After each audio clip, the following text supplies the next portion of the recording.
며칠 전 보도를 보니까 한국에서 33살 먹은 그야말로 장래가 촉망될 만한 그런 젊은이가 흉기로 길 가던 사람을 무작위로 생면부지의 행인 몇 사람을 이렇게 가격해서 한 사람은 죽고 다른 세 사람 중상을 입었다.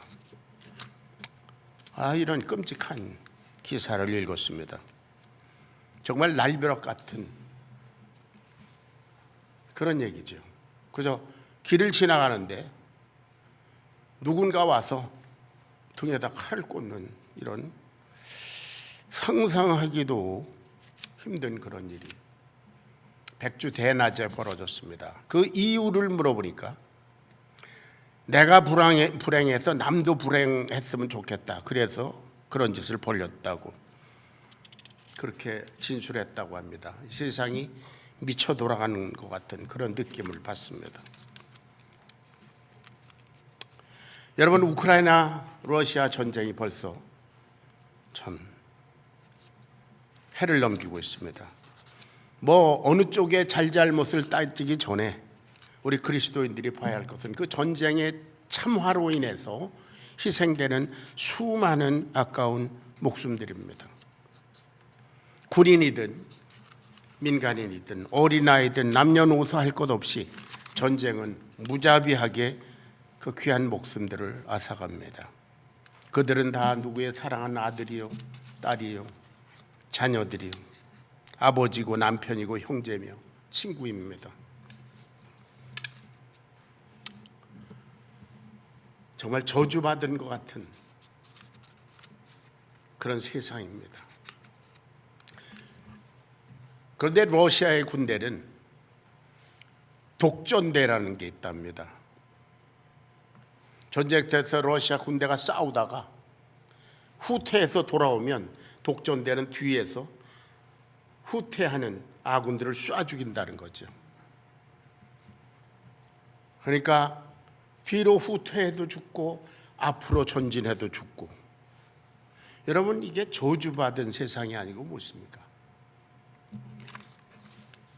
아마 이것은 우크라이나 러시아 전쟁뿐만 아니라 이 세상을 살아가는 이 죄인들의 운명인지도 모릅니다. 앞으로 가자니 그렇고 뒤로 갈 수도 없고 딜레마에 빠진 것.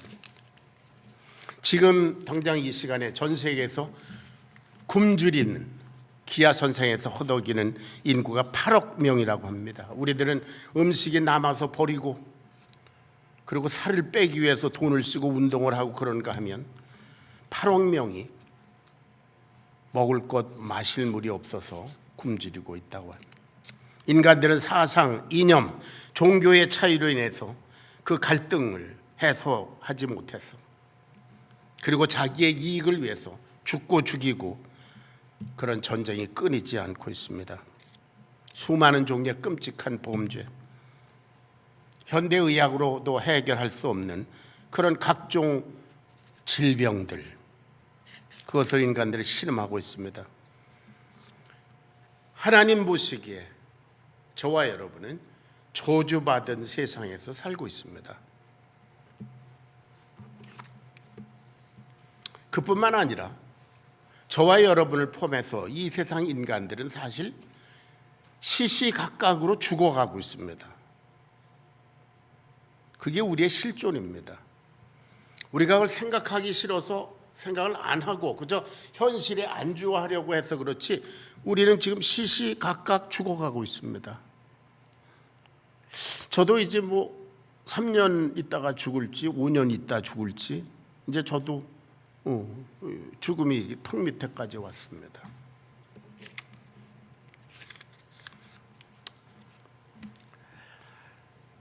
저와 제 아내는 지난 주간에 LA에 가서 오래전부터 제가 조금씩 돕고 이렇게 그런 장애인 선교단체에 다녀왔습니다. 말씀을 전하고 교제를 나눴습니다.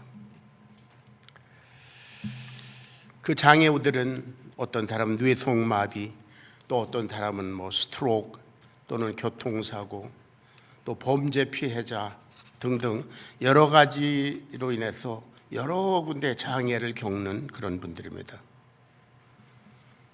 그런데 그 가운데서 있으면서 제 자신을 돌아보니까 저도 여러분 아시면 왼쪽 눈은 한 3분지 실명이 됐고 또 왼쪽 귀는 먹통이 됐고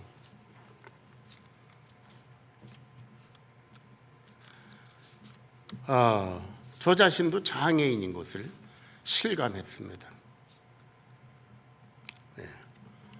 방금 전에 말씀드린 대로 우리 모든 인간은 시시각각으로 죽어가는 장애인들입니다.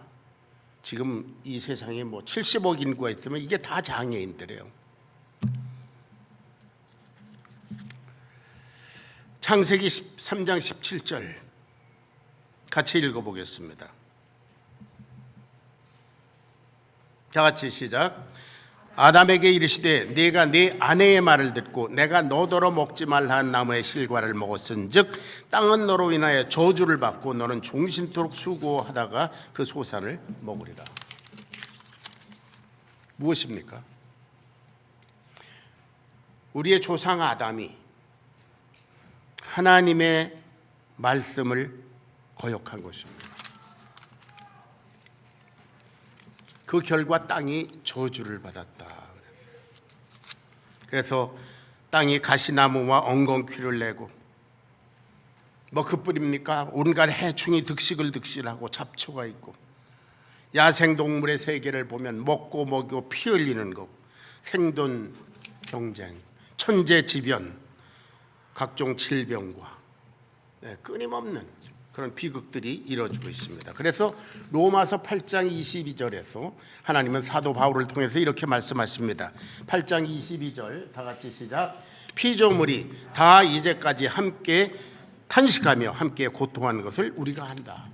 이게 우리가 아름다운 자연 이런 소리 하지만 그 속에는 들여다보면 끊임없이 먹고 먹히고 죽고 죽임을 당하고 피 흘리고 온갖 해충과 그리고 독초와 잡초와 이게 아름다운 것이 아니지요. 저주받은 게 이 정도니. 피조물의 세계조차도 인간의 죄로 말미암아 저주받아서 심하고 있다. 그런가 하면 인간은 어떻습니까? 사는 동안 종신토록 수고해야 겨우 먹고 살고 땀 흘려야 겨우 존재하고 생존하고 그러다가 결국은 죽는다. 저주의 죽음. 이것이 인간의 실존이고 운명입니다. 네가 내 아내의 말을 듣고 나 하나님이 너더러 먹지 말라 한 나무의 실과를 먹었은즉 하나님의 말씀, 하나님 중심의 삶을 떠난 결과라는 거죠. 오늘날도 하나님의 중심의 삶을 떠나면 하나님, 다시 말해서 하나님을 믿지 아니하면 이런 저주 가운데 있다는 거죠. 하나님의 말씀은 절대적인 진리인 거로 그 절대적인 삶의 원리에 따라서 살아야 될 텐데 그게 아니고 순간순간 변화하는 자기 욕심, 자기의 생각, 세상의 기준을 따라가다 보니까 이렇게 저주스럽게 됐습니다. 여러분 에덴 동산으로 잠깐 돌아가 보겠습니다. 에덴 동산에 하나님께서 아담을 만드시고 아담에게 가장 좋은 환경인 에덴을 만드셨습니다. 그리고 그 사람을 거기 두셨다 그랬어요. 그리고 중요한 것이 창세기 2장 16절 17절의 말씀입니다. 같이 읽어보겠습니다. 다 같이 시작. 여호와 하나님이 그 사람에게 명하여 가라사대 동산 각종 나무의 실과는 내가 이므로 먹되 선악을 알게 하는 나무의 실과는 먹지 말라. 내가 먹는 날에는 정령 죽으리라 그랬어요. 환경적으로 너무나 좋은 곳입니다. 금은 보화가 깔려 있고 보기에 좋고 먹기에 좋은 나무가 가득하고 그런데 하나님께서 거기에 선악과 하나를 지정해 주시고 이거는 먹지 말라. 먹는 날에는 정령 죽는다. 그 선악과의 계명은 무엇인가? 아담은 선악과를 바라보면서 내게는 나를 만드신 하나님이 계시다. 나에게 이 아름다운 동산을 주신 하나님이 계시다. 이 하나님의 주권의 선포입니다. 그러니까 하나님은 에덴 동산이라고 하는 그 아름다운 환경에서 사는 아담이 언제나 하나님을 기억하고 그야말로 하나님을 예배하고 하나님 중심의 삶, 하나님이 원하시는 대로 살기를 기대하시고 이 선악과를 주셨습니다. 그런 거로 이 에덴 동산의 중심은 선악과입니다. 그런데 아담이 선악과에서 눈을 돌려서 자기가 마음대로 먹을 수 있는 이 과실들, 이 좋은 환경, 여기에 눈을 돌릴 때 어떻게 됐는가? 그는 절대적인 하나님의 말씀, 선악과의 계명을 버리고 옆에 있는 아내의 말을, 사람의 말을 듣게 됐습니다.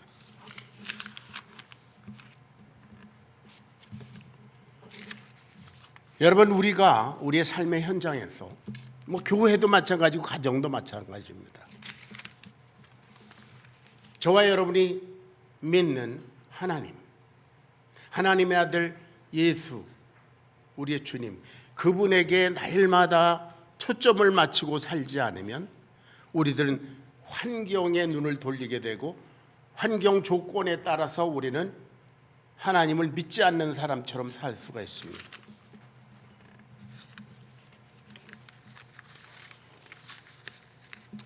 여러분, 우리가 잘 아는 우리의 믿음의 조상 아브라함이라는 사람이 있죠. 창세기 12장에 보면 그가 하나님의 말씀을 따라서 새로운 인생을 출발했다가 가나안 땅에 가니까 하나님이 이 땅을 너와 네 자손에게 주리라. 그러니까 너는 여기 영원히 거할 거야. 이렇게 말씀하셨습니다. 그가 그 말씀에 집중해서 하나님께서 이 땅을 나와 내 자손에게 영원히 주셨다. 그런 거로 나는 여기에 살아야 해. 하나님과 동행해야 돼. 그 하나님의 말씀에 중심을 두고 살았더라면 거기에 흉년이 나든 적군이 쳐들어오든 누가 죽인다든 두려워하지 않았을 겁니다. 그런데 흉년이 들었을 때 환경을 바라보니까 하나님의 말씀을 잊어버리게 됐습니다. 그래서 더 나은 환경을 이렇게 찾아보니까 그 옆에 있는 애굽이라는 나라였습니다.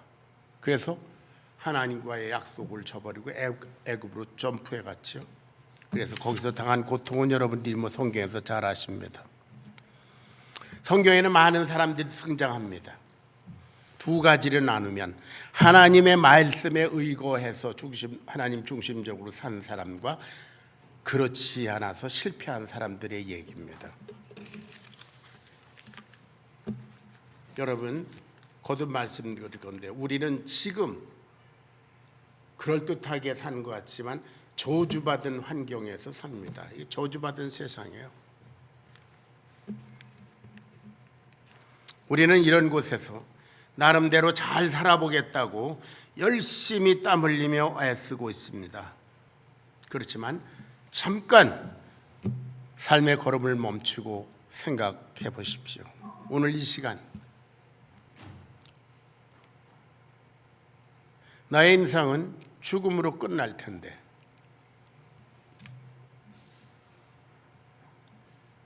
이런 저주받은 세상에서 살아야 하는가? 살아내기란 얼마나 허무한 일인가? 결국은 죽을 건데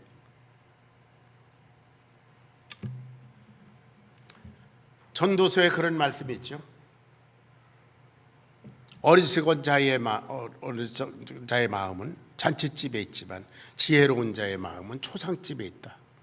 죽음을 염두에 두고 사는 사람이야말로 정말 지혜롭고 자기 인생을 고귀하게 살 수 있는 그런 가능성이 있습니다. 잔치하고 연락하고 놀고 그런 거에 팔린 사람은 누가복음 16장에 나오는 부자와 같이 한 세상 날마다 파티하면서 그렇게 살다가 결국 죽어서 음부에 떨어져서 뜨거운 데서 물 한 방울 떨어뜨리기를 애걸하는 그런 곳으로 영원히 가버렸다.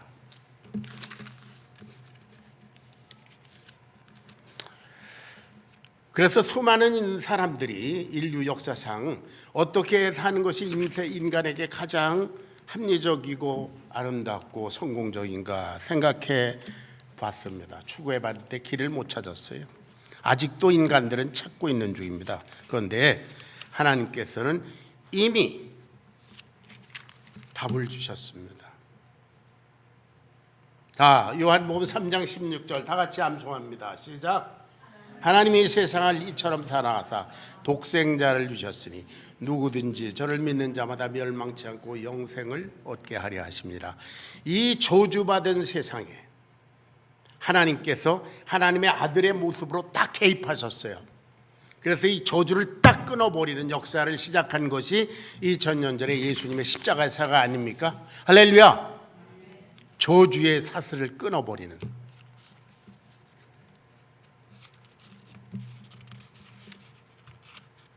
아담이 하나님의 말씀을 거부하고 인간적으로 살다가 저주받은 세상을 예수님께서 죽기까지 순종하심으로 되돌려 놓은 그런 역사입니다.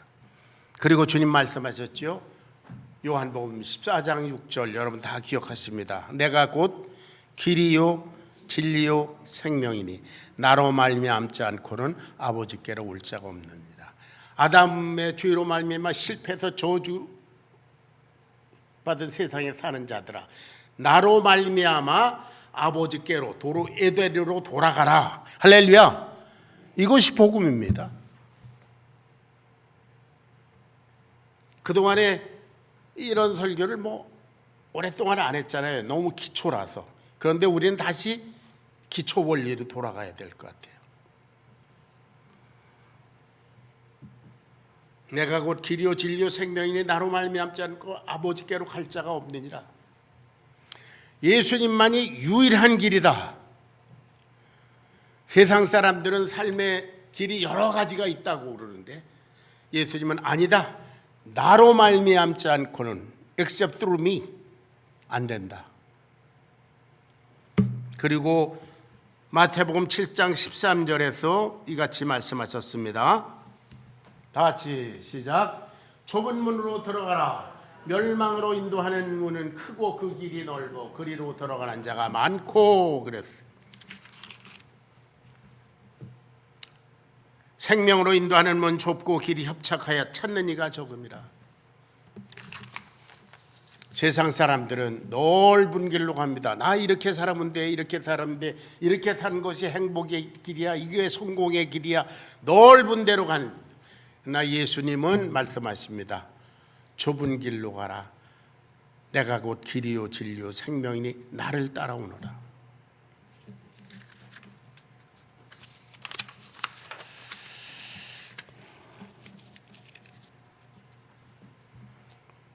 그럼 우리가 어떻게 해야 되겠는가? 아담은 하나님의 말씀을 지키는데 실패했습니다.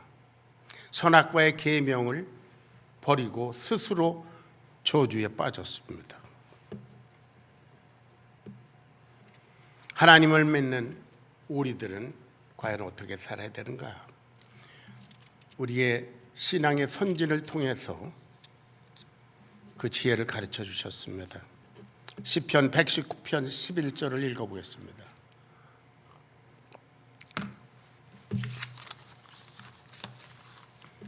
이 저주받은 세상에서 여러 가지 문제를 만났지만 그래도 참으로 성공적인 인생을 하나님 앞에 살아들인 다윗이라는 사람이 이렇게 고백합니다.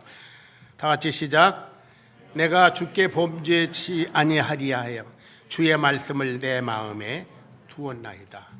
내가 죄짓지 않기 위해서 주의 말씀을 내 마음에 두었다.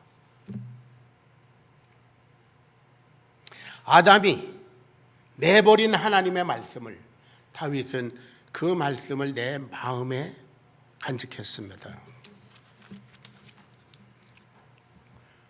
하나님의 말씀을 간직한 것. 오늘 이 시대에 우리로 말하면 하나님의 아들 예수 그분을 우리의 주님으로 우리의 심령에 간직하는 것입니다.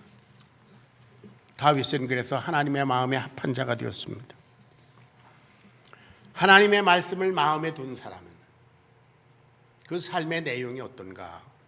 다윗의 삶을 보면요, 여러분이 잘 아시는 대로 다윗은 사울 왕의 시기를 받아서 사울 왕이 집요하게 죽이려고 쫓아다닙니다. 원수입니다. 그래서 수 없는 고난을, 저주스러운 고난을 거쳤습니다. 그런데 어느 날 감쪽같이 사울을 죽일 수 있는 그런 찬스가 왔잖아요. 다윗이 굴 속에 깊이 숨었는데 사울이 못 모르고 굴 속으로 들어와서 굴굴 차고 있습니다. 찬스가 왔습니다. 그때 다윗은 어떻게 반응했습니까? 자기가 처한 그 환경을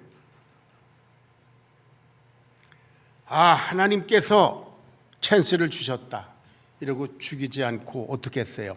하나님 측면에서 재해석했습니다. 자기의 원수를 하나님을 통해서 보았습니다.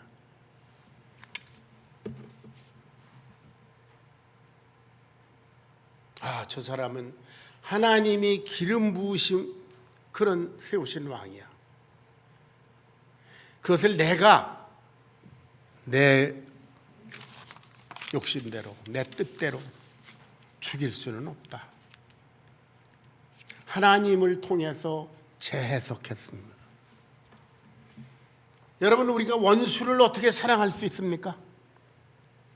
예수님 그런데도 불구하고 원수를 사랑하라, 너를 핍박하는 자를 위해서 기도하라. 우리가 할 수 없는 일을 우리 주님께서 하라고 하실까요?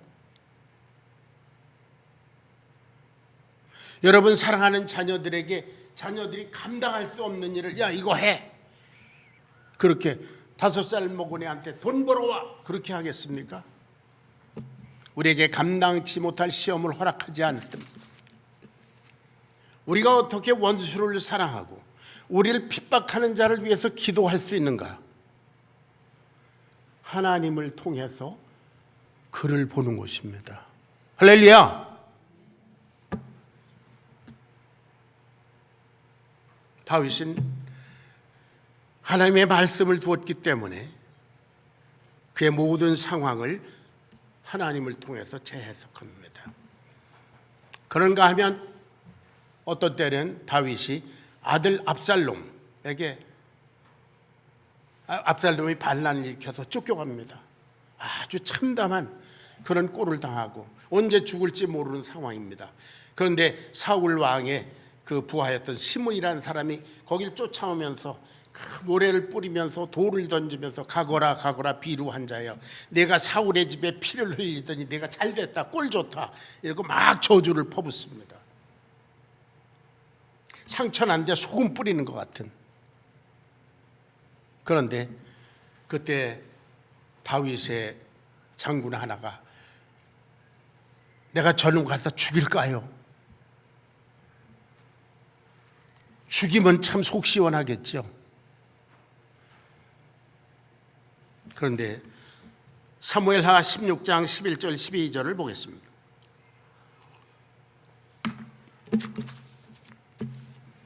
다 같이 시작. 또 다윗이 아비새와 모든 신하들에게 이르되 내 몸에서 난 아들도 내 생명을 해하려 하거든 하물며 이 베냐민 사람이랴. 여호와께서 그에게 명령하신 것이니 그가 저주하게 버려두라.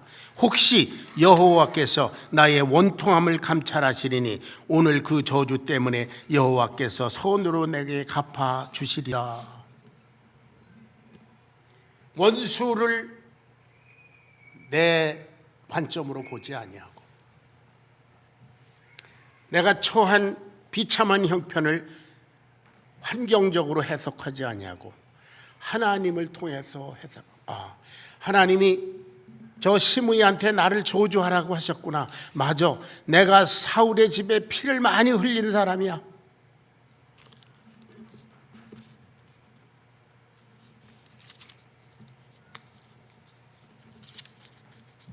아담은 선악과의 계명을 하나님께로부터 받았습니다. 선악을 알게 하는 나무의 실과는 먹지 말라. 먹는 내가 정령 죽으리라.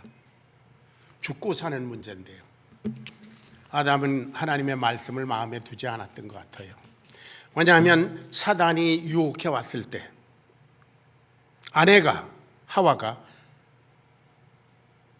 이렇게 유혹했을 때 먹음직도 하고 보함직도 하고 지혜롭게 할 만큼 탐스럽기도 한 나무인지라 먹었다고 그랬어요. 그가 선악과를 먹는데, 하나님의 계명을 어기는데 조금도 주저했다는 그런 모습이 보이지 않습니다. 내가 과연 이거 먹어야 돼 말아야 돼, 그런 고민의 흔적이 없습니다.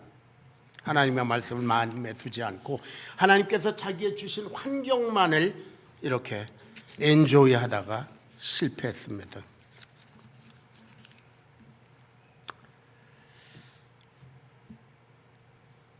오늘날 얼마나 많은 사람들이 이 환경을 주신 하나님보다 환경 자체에 그야말로 몰두하고 있는지. 아담은 과일 하나를 따먹으면서 거기에 흐르는 시냇물에 발을 씻으면서 하나님이 이걸 주셨다, 하나님이 이런 환경을 주셨다, 하나님은 나의 주권자시다, 그걸 생각했다면 실수하지 않았을 겁니다. 하나님보다 하나님이 주신 환경에 더 몰두할 때, 오늘도 얼마나 많은 사람들이 하나님보다 하나님이 주신 환경에 더 세심하게 관심을 두고 사는지 생각해 볼 필요가 있습니다.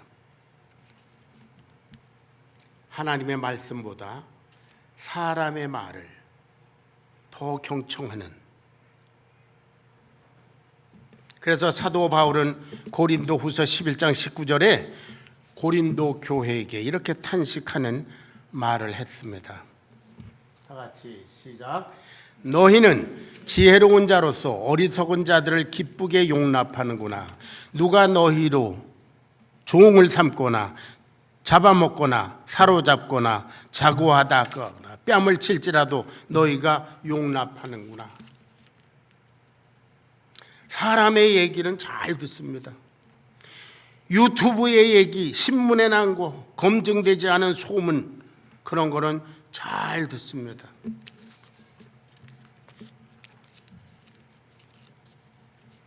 하나님의 말씀은 살았고 운동력 있다, 파워풀하다. 그래서 하나님의 말씀을 마음에 두고 산 다윗은 그야말로 원수도 사랑하는 놀라운 능력의 사람이다. 저와 여러분도 하나님의 말씀, 살았고 운동력인 말씀을 마음에 두고 예수 그리스도를 마음에 두고 그분 중심으로 산다면 우리도 능히 원수를 사랑할 수 있고, 핍박하는 자를 위해서 기도할 수 있고, 나를 미워하는 자를 위해서 오히려 축복 기도를 해줄 수 있고, 내 능력이 아니라 내 속에 있는 예수 그리스도의 능력이 그렇게 된 줄로 믿습니다. 내가 그리스도와 함께 십자가에 못 박혔나니 그런즉 이제는 내가 산 것이 아니요 내 안에 그리스도께서 사신 것이라. 이제 내가 육체 가운데 사는 것은 나를 사랑하사 나를 위하여 자기 몸을 버리신 하나님의 아들을 믿는 믿음.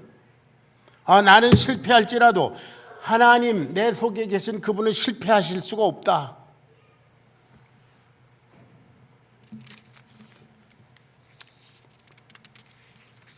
하나님보다도 하나님께서 주신 낙원에 집착하다가 실패한 아담. 이번에 LA에 가서 어떤 여러 사람을 만났습니다. 오래간만에 어떤 분 만났는데 자기 아들이 몇 달 전에 결혼을 했다고. 그래서 그래요, 잘 살고 있어요? 그랬더니 얘는 이런 짭을 하고 이렇게 하고 잡이 얼마나 좋은지 어쩌고 저쩌고 이러이러한 거로 우리 며느리는 또 이러이러한 사람이고 그래요. 그래서 그 얘기를 다 듣고 신앙생활은 잘하고 있나요? 이렇게 물었더니 아유 글쎄 며느리가 안 믿는 애예요. 이제 가슴이 탁 무너졌어요.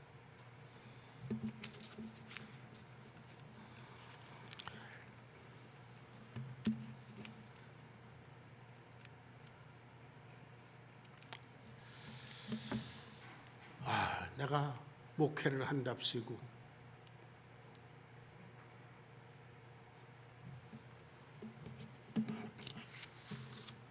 41년을 지금까지 이렇게 이것도 실패한 거 아닌가?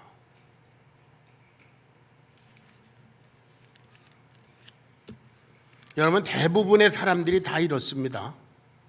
여러분들은 어떠신지요? 여러분들 주위에서 대화를 나눌 때 자제분들 잘 있어요? 그렇게 물을 때 그들의 대답이 무엇입니까? 우리 애는 다른 건 몰라도 주님 섬기는데 주님을 위해서 살고자 인생을 드린 좀 도른 것 같은 애들이에요. 그러니까 하나님께서 필요한 이것저것은 그냥 다 거저 주시는 것 같아요. 이런 고백을 언제 들어봤습니까?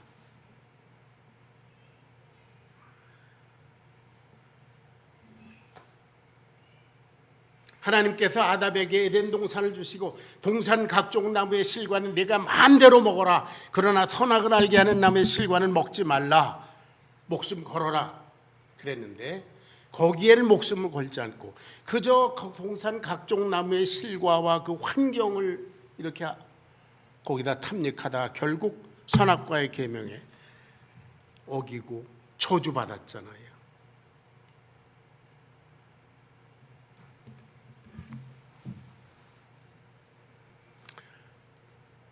요새 선생님 어떻게 사십니까?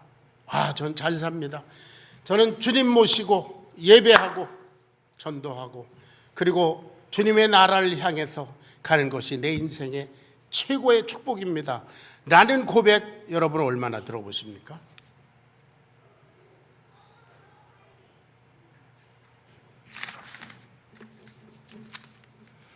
아무리 잘 나가봐야 결국은 죽을 건데요. 제가 전에도 말씀드렸죠. 고등학교 졸업한 지 60년 만에 친구들 만나보니까요. 다 평준화됐어요. 잘난 사람, 못난 사람, 키 큰 사람, 작은 사람, 출세한 사람, 뭐 거지같이 사는 사람 다 평준화됐어요. 10명이 모이면 3명은 지팽이 짚고 겨우 걸어다니고 그게 국회의원을 했으면 뭐하고 장관 했으면 뭐하고 대학 교수를 했으면 뭐하고 돈이 많으면 뭐합니까? 죽을 건데.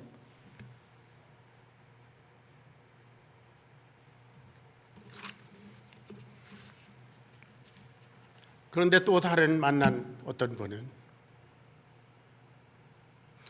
아마도 우리 세상 사람들이 부러워할 만큼 부유한 사람입니다.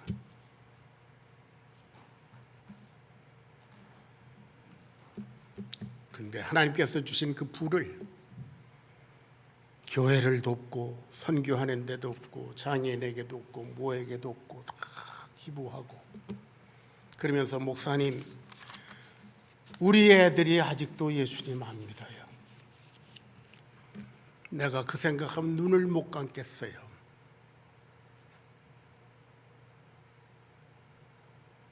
그런 분이 있었습니다. 이 세상에서 많은 사람들이 아담처럼 살고 있습니다. 선악과를 중심으로 사는가, 환경을 중심으로 사는가. 저와 여러분의 인생에서 가장 중요한 것은 무엇입니까? 우리의 최대 관심사는 어디에 있습니까? 여러분, 이 세상 저주받은 세상입니다. 아까 묵도할 때 제가 읽어드린 시편 90편에 보면 인생의 연수가 70이요 강건하면 80이라도 그 연수의 자랑은 수고와 슬픔뿐이요 신속히가니 우리가 날아가나이다. 제가 벌써 80이 됐잖아요. 신속히 날아간다. 돌이켜보면 조주스러운 세상 가운데서 그래도 예수님 믿은 것 그거 하나 잘했다.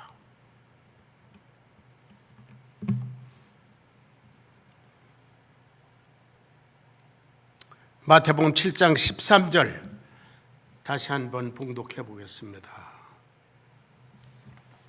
다 같이 시작. 좁은 문으로 들어가라. 멸망으로 인도하는 문은 크고 그 길이 넓어 그리로 들어가는 자가 많고 생명으로 인도하는 문은 좁고 길이 협착하여 찾는 이가 적음이니라. 주님 말씀하셨죠.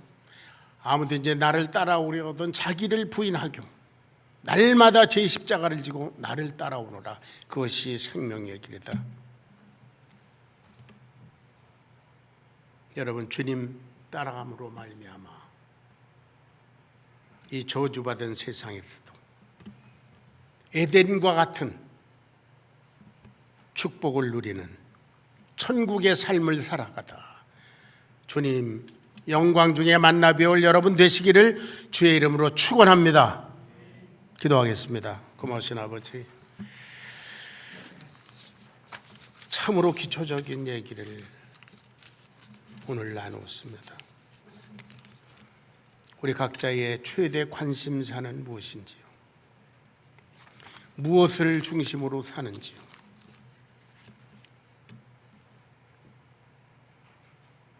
길이요 진리요 생명 되신 우리 주님께서 우리 심령의 주님으로 계시고 그분을 올곧게 따라가고 있는지요? 이 말씀을 통해서 우리 자신을 조명해보고 새롭게 결단하고 주님을 따라 나서는 영광스러운 역사가 우리 가운데 현재적으로 일어나도록 주님 축복하여 주시옵소서. 감사합니다. 주님, 예수님의 귀하신 이름 받들어 간절히 기도하옵나이다. 아멘.